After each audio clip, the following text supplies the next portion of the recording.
sajandi teine veerand ilmselt asutakse siia ehitama esimest kivikirikut. Üks esimesi kivikirikuid Eestis üldse. Ja kui me võtame siin need Saaremaa ülikud või üldse Saaremaa ühiskond, kes ju suhtlesid rahvusvaheliselt kogu aeg, ma usun, et nende teadmised ei olnud mitte halvemad kui näiteks mingitel orduvendadel. Meil on säilinud 13. sajandist saarlastega sõlmitud lepinguid 2 tükki.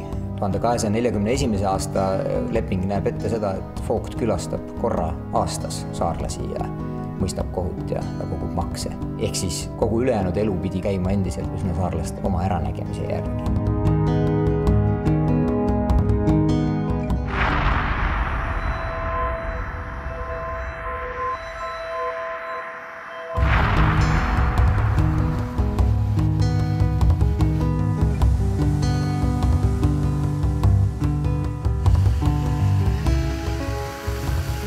Ükskõik milliste võõrastega ma siia ei tule kiriku juurde.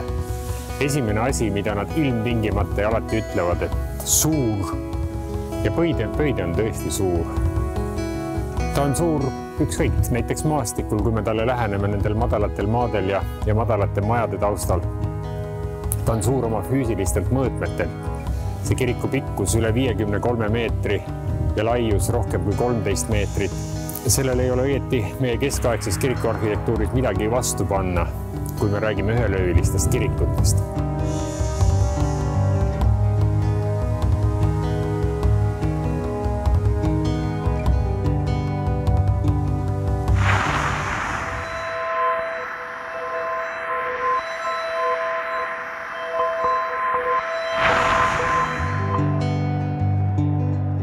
Suur oli ta kindlasti ka nende eestlaste jaoks või nende saarlaste jaoks, kes nägid kirikut kerkimas.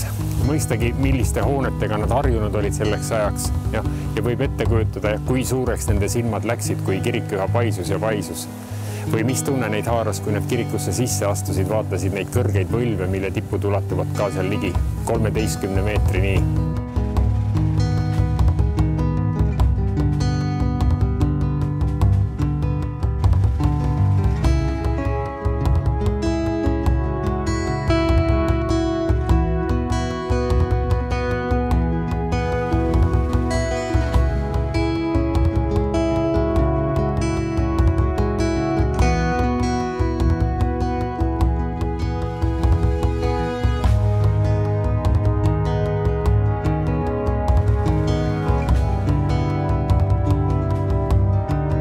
Eks ta suur on ka tänapäeval.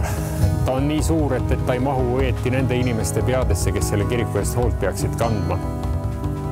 Ta ei mahu eelarvetesse, sest kiriku suurus ja tema probleemide suurus on seotud.